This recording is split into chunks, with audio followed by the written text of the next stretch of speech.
السلام علیکم ناظرین، بیسڈ آن فیکٹس میں آپ کو پھر سے خوش آمدید کہتے ہیں۔ نیو گوادر انٹرنیشنل ایئرپورٹ کی تعمیر آخری مراحل میں ہے۔ ایئرپورٹ کی فنشنگ کا کام تیزی سے جاری ہے۔ China airport construction company CACC نے ایئرپورٹ کے ریزیڈینشیل کمپلیکس یعنی جدید رہائشی کمپلیکس کی تعمیر کامیابی سے مکمل کر لی ہے۔ یہ نیو گوادر انٹرنیشنل ایئرپورٹ کے میگا سول ورک کی تکمیل کی علامت ہے۔ گوادر پرو کے مطابق 4 رہائشی عمارتوں، 1 اسکول اور ہسپتال پر مشتمل جدید رہائشی complex civil aviation authority CAA Pakistan کے نامزد حکام استعمال کریں گے۔ گوادر پرو کے مطابق مرکزی ایئر کنڈیشنڈ سسٹم کے ساتھ نیو گوادر انٹرنیشنل ایئرپورٹ کے جدید رہائشی کمپلیکس کو بلا تعطل بجلی کی فراہمی، سیوریج نیٹ ورک اور پینے کے پانی کی پائپ لائنوں کے ذریعے سہولت فراہم کی گئی ہے اور وائی فائی سسٹم بھی کام کر رہا ہے۔ اس کے علاوہ رہائشی کمپلیکس کے ارد گرد گرین ایریا بھی تیار کیا جا رہا ہے تاکہ صحت مند اور قابل رہائش بنیادی ڈھانچے کو یقینی بنایا جا سکے اور رہائشیوں کے لیے ماحول دوست بنایا جا سکے۔ پہلے مرحلے میں کمپلیکس کے اندر اور باہر درخت لگائے جائیں گے۔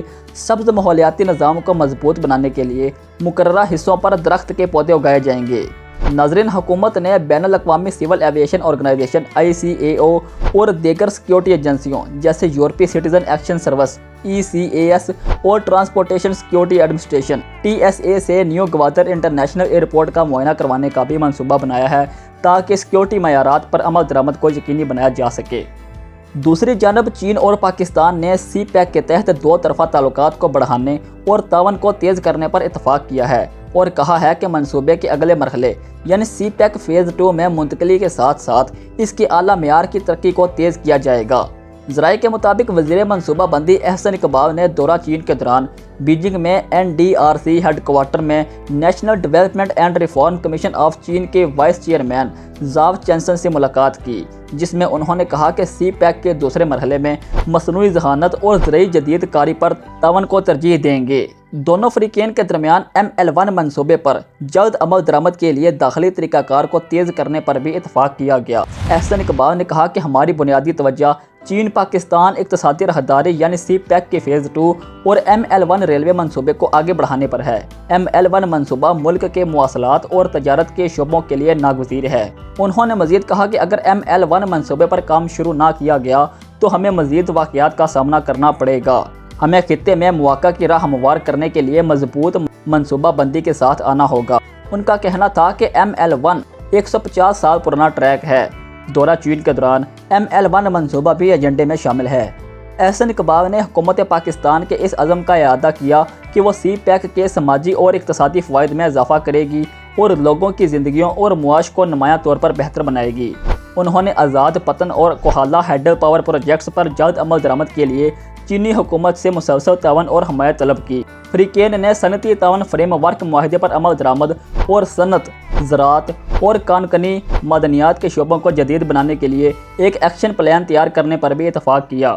مزید یہ کہ وزیر اعظم شہباز شریف کی قیادت میں نئی حکومت CPEC فیز 2 کے فلیگ شپ منصوبے کے تحت مزید سماجی و اقتصادی انضمام، رابطوں، سلامتی، خوشحالی اور بڑے پیمانے پر صنعت کاری کے ذریعے 2 طرفہ تعلقات کو مزید مستحکم کرنے کے لیے کوشاں ہے۔ اجلاس میں CPEC کے 13ویں جوائنٹ کوآرڈینیشن کمیٹی JCC اجلاس کی ایجنڈے اور وزیر اعظم پاکستان کے متوقع دورہ چین پر بھی تبادلہ خیال کیا جائے گا۔ گوادر پرو کے مطابق حال ہی میں پاکستان اور چین نے CPEC فیز 2 کے تحت 5 نئی اقتصادی راہداریوں پر ورکنگ گروپ کے قیام کی کوششیں تیز کر دی ہیں، جو وزارت منصوبہ بندی کے تیار کردہ 5E فریم ورک سے ہم آہنگ ہے۔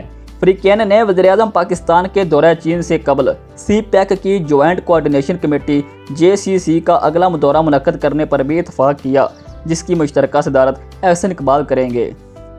ناظرین، یہ تھی ہماری آج کی ویڈیو۔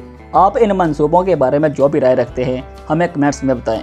اپنا اور اپنے ارد گرد کے لوگوں کا خیال رکھیں اور ہمیں دیں اجازت۔ اللہ حافظ۔